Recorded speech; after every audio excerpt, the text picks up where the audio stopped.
Doctors are diagnosing diabetes, a condition in which your body doesn't properly produce or process insulin, at higher than ever rates. In 2012, over 29 million Americans, or just over 9% of the population, suffered from diabetes. People at risk of developing this disease, or those already showing symptoms, should undergo testing in order to receive a firm diagnosis and begin treatment. Early diagnosis and management of diabetes are absolutely essential in order to reduce the chances of developing serious complications, including heart disease, nerve damage, blindness, kidney damage, and even death.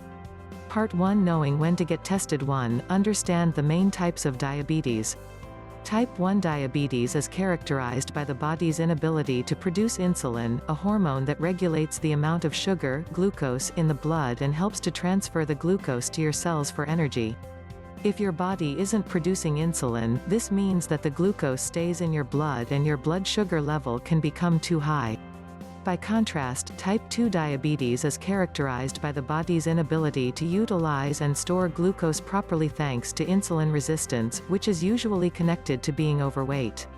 In cases where there is excess weight, the muscle, liver and fat cells do not process insulin properly and the pancreas simply can't produce enough, causing blood glucose levels to increase.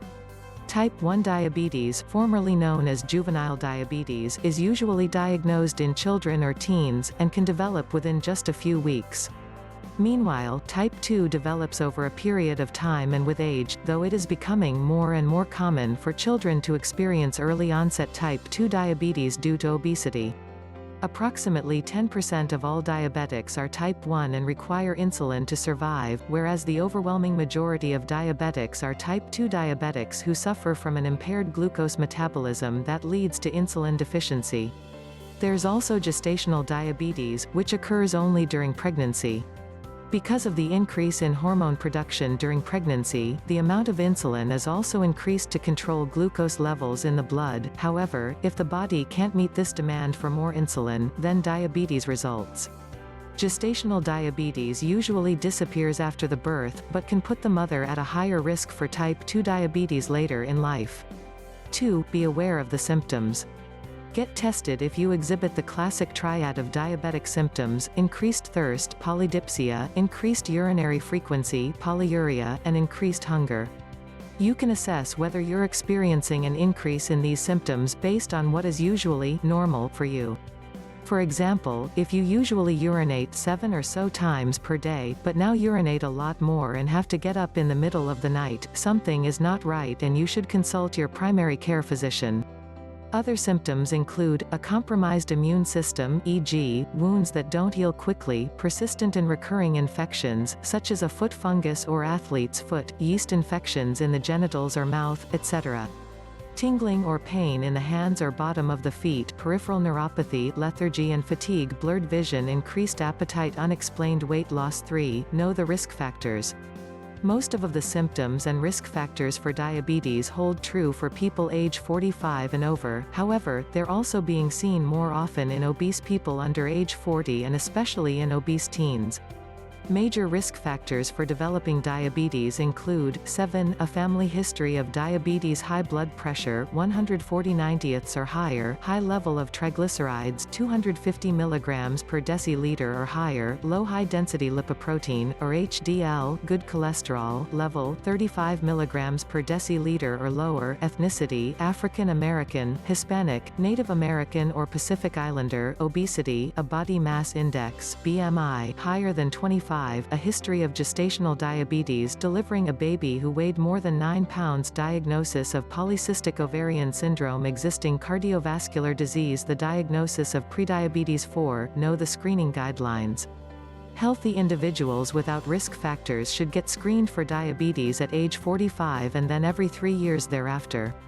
For those in high-risk groups, there is no clear-cut consensus on when screening should start, but the American Academy of Endocrinology has offered that a baseline screening should be sought for all those in the high-risk groups listed above. Note that those who belong to higher-risk ethnic groups, African Americans, Hispanics, Native American, and Pacific Islanders, should get screened for diabetes at age 30, according to the American Academy of Endocrinology. If you have been diagnosed with prediabetes, you should be checked for type 2 diabetes every 1 to 2 years. If you're younger than 45 but are overweight or obese, consider getting screened for prediabetes or diabetes. More than 1/3 of diabetics go for several years without a diagnosis, so it is best to follow these screening guidelines, as early diagnosis and treatment improves outcomes and decreases the likelihood of developing related health problems and conditions. Part 2, Getting Tested. 1. Know that there are several methods to diagnose diabetes. These tests all involve testing your blood, although they do all not measure the same thing. Testing must be conducted in a certified and sanitary healthcare facility, such as a physician's office or medical laboratory. Each test usually needs to be repeated on a different day so that there are then 2 tests that can be used to reliably diagnose diabetes. There are 3 main tests used to diagnose whether someone has prediabetes, meaning you are at greater risk of developing diabetes or diabetes: a glycated hemoglobin test, a fasting plasma glucose test, and an oral glucose tolerance test.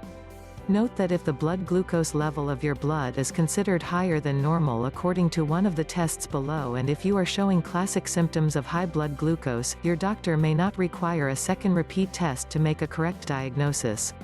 2. Get a glycated hemoglobin (A1C) test. This blood test provides information about your blood sugar levels over the past 2 to 3 months by measuring the percentage of blood sugar attached to the hemoglobin in the blood. Hemoglobin is a protein that carries oxygen in the red blood cells. The higher your blood sugar levels, the more sugar will be attached to the hemoglobin. A level of less than 5.7% is considered normal, while a level of 5.7% to 6.4% is considered to prediabetes, and 6.5% or higher is indicative of diabetes. This test is the standard test for diabetes assessment, management, and research. You won't need to make a special appointment at a blood lab, but instead show up with your requisition form and get a standard blood sample drawn that is then sent to the laboratory for testing. In addition, this test is advantageous in that you don't have to fast or drink anything prior to testing. It can also be performed at any time of the day. Usually you will be tested twice, with each test occurring on a different day, to assess the average percentage of blood attached to your hemoglobin. The A1C test is not recommended if it is suspected that you have type 1 or gestational diabetes. 3. Undergo a fasting plasma glucose (FPG) test.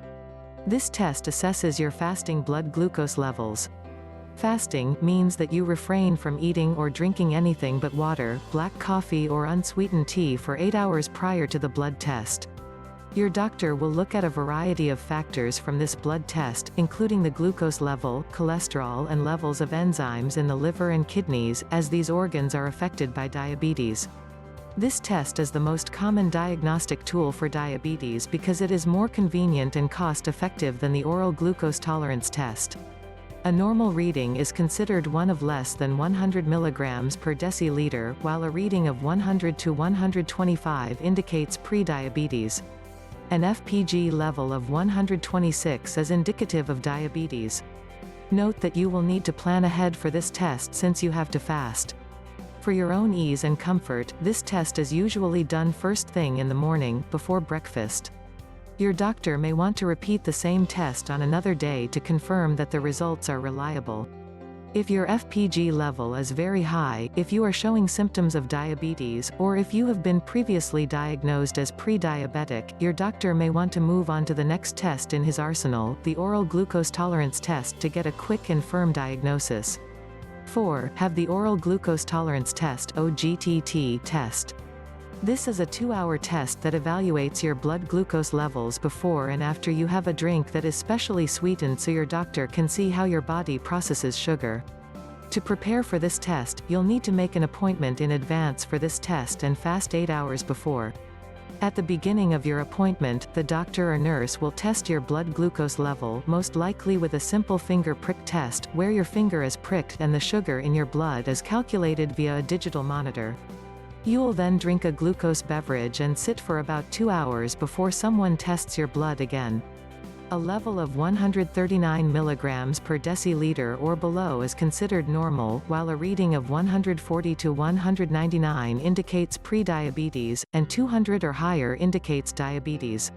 Pregnant women undergo the OGTT to determine gestational diabetes, however, their glucose levels are tested 4 times, with high diabetic levels being 95 or higher fasting, 180 or higher after 1 hour, 155 or higher after 2 hours, and 140 or higher after 3 hours. 5. Get a random plasma glucose test. Also called a casual plasma glucose test, this test is a blood check that occurs at any time of the day, meaning is not predicated on fasting the day before. This is usually reserved for individuals who have severe diabetes symptoms.